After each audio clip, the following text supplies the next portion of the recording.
Maruti Talawar Haveri sir ಇವರಿಗೆ ಧನ್ಯವಾದಗಳು. ಇದೀಗ ಲಾಯಪ್ಪ ಇಂಗ್ಳೆ ವಿಜಯಪುರ್ ಸರ್ ಇವರಿಂದ ಕವಿತೆ ವಾಚನ.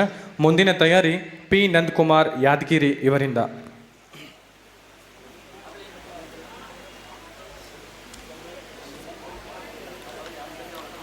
ನನ್ನ ಕವನದ ಶೀರ್ಷಿಕೆ ಜ್ಞಾನ ಸೂರ್ಯ. ಊರ ಕೇರಿಯಲ್ಲಿ ಬೆಳೆದ ಕಮಲ, ಕಾಂಗ್ರೆಸ್ ಕಸ ನಿನ್ನ ಹಾಳು ಮಾಡಲಾಗಲಿಲ್ಲ, ಸಡಲಿಸಲಾಗದ ಭೀಮಬಲ ನಿನ್ನದು. ಮುಖವಾಡ ಧರಿಸಿ ಬೂಟಾಟಿಕೆ ಆಡುವ ಪಟ್ಟಭದ್ರರ ಜುಟ್ಟು ಹಿಡಿದು ದಿಟ್ಟತನ ಮೆರೆದವ. ಸತ್ಯವನ್ನು ದ್ವೇಷಿಸುವವರನ್ನು ಪ್ರೇಮಿಸುವಂತೆ ಮಾಡಿದ ರಾಷ್ಟ್ರಪ್ರೇಮಿ ನೀನೊಬ್ಬನೇ ಬಾಬಾ. ಪಂಡಿತರ ಪಾಂಡಿತ್ಯ, ಡಾಂಬಿಕ ಗಾಂಧಿಗಿರಿ, ಹರಿಜನೋದ್ಧಾರದ ನಾಟಕ ಅಸತ್ಯವೆಂದು ಅರುಹಿದೆ.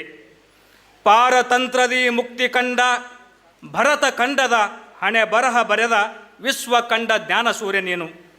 ತಮ್ಮ ಸ್ವಾರ್ಥಕ್ಕೆ ನೀನು ಬರೆದ ಹಣೆಯನು ತಿದ್ದಿ ತಿದ್ದಿ ಹರಿದ ನೆತ್ತರ ಕುಕ್ಕಿ ತಿನ್ನುತಿಹವು ರಣಹದ್ದುಗಳು. ಅಂದು ನಿನ್ನ ದೂರಿದವರು ಇಂದು ನಿನ್ನ ಮೂರ್ತಿ ಮಾಡಿ ಪೂಜೆಗೈದು ಪುಡಿಗಾಸಿಗಾಗಿ ಕಾದು ನಿಂತ ಕಳ್ಳರು. ಭರತ ಖಂಡದ ಮೂರ್ತಿ ಪೂಜಕರು ಸತ್ಯವನ್ನು ಕೊಲ್ಲುವರು, ಸತ್ತ ಸತ್ಯದ ನೆರಳಲ್ಲಿ ಬದುಕು ಕಟ್ಟಿಕೊಂಡವರು.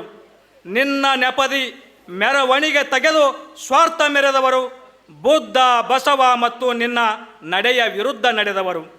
ಧೂರ್ತರ ಮೆರವಣಿಗೆ ಕಂಡು ಊರು ಕೇರಿಗಳ ಗಲ್ಲಿ ಗಲ್ಲಿಯಲ್ಲಿ ಮಳೆ ಗಾಳಿ ಬಿಸಲಿಗೆ ಬಗ್ಗದೆ ಮೌನವಾಗಿ ನಿಂತ ನಿಮ್ಮ ಮೊಗದೊಳಗೆ ಅಪಹಾಸ್ಯದ ನಗೆ. ಬೆಳೆದು ಬೃಹದಾಕಾರವಾಗಿ ವಿಶ್ವದೆತ್ತರದ ಜ್ಞಾನದೇವಿಯ ಹೊತ್ತು ನಿಂತ ನಿಮಗೆ ಕಸ ಕಡ್ಡಿಗಳ ಕಾಟ ಎಂದಿಗೂ ತಪ್ಪಿಲ್ಲ. ದಿನ ದಿನಕ್ಕೊಂದು ಬಣ್ಣ ಬದಲಿಸುವ ನಾಟ್ಯಮಣಿಗಳ ಅಂದ ನಾಟಕಕ್ಕೆ ಜ್ಞಾನ ಸೂರ್ಯನಾಗಿ ಬೆಳಕು ನೀಡಿ ಮೌಢ್ಯ ಕಳೆಯುತ್ತಿರುವೆ. ಹೇ ಬಾಬಾ, ದಮನಿತರ ತಂದೆಯೇ, ವಿದ್ಯಾಧಿಪತಿಯೇ, ವಿಶ್ವಜ್ಯೋತಿಯೇ, ನೀ ನಡೆದ ದಾರಿಯಲ್ಲಿ ನಿನ್ನ ಬೆಳಕಲಿ ನಾವು. ಊರ ಕೇರಿಯಲ್ಲಿ ಬೆಳೆದ ಕಮಲ, ಕಾಂಗ್ರೆಸ್ ಕಸ ನಿನ್ನ ಹಾಳು ಮಾಡಲಾಗಲಿಲ್ಲ, ಸಡಲಿಸಲಾಗದ ಭೀಮಬಲ ನಿನ್ನದು, ಸಡಲಿಸಲಾಗದ ಭೀಮಬಲ ನಿನ್ನದು. ಜೈ ಭೀಮ್. ವಂದನೆಗಳು. ಲಾಯಪ್ಪ ಇಂಗ್ಳೆ ವಿಜಯಪುರ ಇವರಿಗೆ ಧನ್ಯವಾದಗಳು.